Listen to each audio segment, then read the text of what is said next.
Let me say something very quickly about the humanitarian situation, and here I'll just focus on the electricity issue and the closure, and particularly electricity. As you know, after the soldier was captured on June 25th, 3 days later, the Israelis launched a big offensive, or the beginning of this continuing offensive, and one of the things they did right off the bat was bomb the one electric power generating station in Gaza. Now, there are, electricity is kind of a classic dual-use item. That is, it's obviously serves civilian purposes, but any place where there's military activity, the military is also going to be drawing on that power, or can draw on it. I mean, there is a military rationale, and that's where the proportionality issue comes in. Is the military gain by hitting this or any power station great enough to warrant the harm to civilians that's going to result?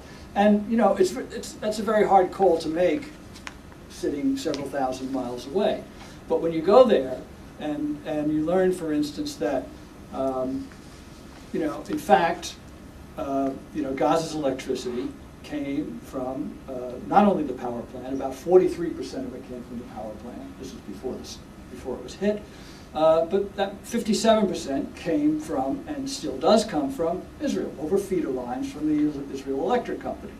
Now, if your purpose is to, sort of put Hamas in the dark, quote unquote, in the attempt to recover the soldier or whatever, which is a legitimate, or can be a legitimate military purpose, then why don't you just flip the switch, right? Why don't you cut off that 57%?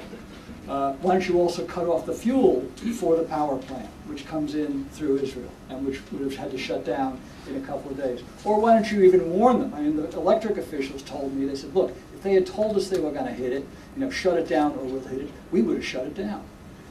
I mean, there were other ways to accomplish the military objective than blasting the power plant. The very good Israeli human rights group, B'Tselem, I understand, came out with a report just today that called that attack a war crime. And I have to say, from what I saw, I would have to agree with them on that.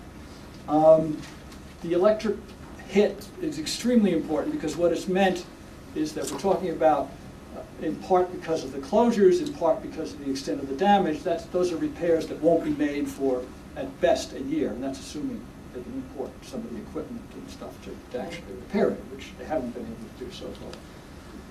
So what that's meant is load sharing. So they're still getting what had been 57% from the Israel Electric Company, and they're distributing that through all of Gaza, where previously the north of Gaza and Gaza City had been supplied by the power plant, the rest of Gaza and the south have been supplied direct from Israel. Now it's all coming direct from Israel. They've had to rejigger things and spread the load. Spreading the load has meant that Gazans get about 8 hours of electricity a day. Put it another way, it means 16 hours a day they're not getting electricity, okay? And I can tell you, having been there in July and August, that is quite an inconvenience in terms of the kind of things you're used to. And I mean, to be more serious, the impact on health facilities, for instance, in terms of cold supplies and keeping medicines and vaccines and so forth, it's been absolutely devastating. Okay, so they're load sharing, but what's the consequences of this load sharing, aside from the fact that you only get, okay, you adjust, you get generators, whatever, you adjust to getting only 8 hours a day. But all the water, all the potable water, all the water that's used for sanitation purposes and drinking and cooking and so forth comes from under the ground. How do you get water from up under the ground? You get electric pumps. So I mean, it's effectively electric pumps. Once you get it out of the ground, 50% of Gazans live not on the ground floor. They live in they may be small apartment buildings, but it has to be pumped from the street level to where they live. So what we're talking about, at the end of the day, we're talking about the availability of water supplies to Gazans, particularly in urban settings, is about 2 hours a day, okay, where they have running water. That's something that's been the case since June 28th, and it's likely to be the case. It's hard to see a way out around that. It's likely to be the case for about another year, the way things are going. So that's the consequence of that particular strike. The closures. There are a number of terminal points between Israel and Gaza, and in one case, Rafah, between Egypt and Gaza, which was supposed to be the one Palestinian-controlled terminal point, not Israeli-controlled, but it was being supervised and monitored by monitors supplied by the European Union. But those monitors, they live in Israel. I mean, during the day. They sleep in Israel. They come and monitor during the day, or at least that's what they were doing. The Israelis don't let them in to do the monitoring, so hence Rafah stays closed. This is all on security rationales, of course, because of the security situation. Now, as I said before, there are security issues.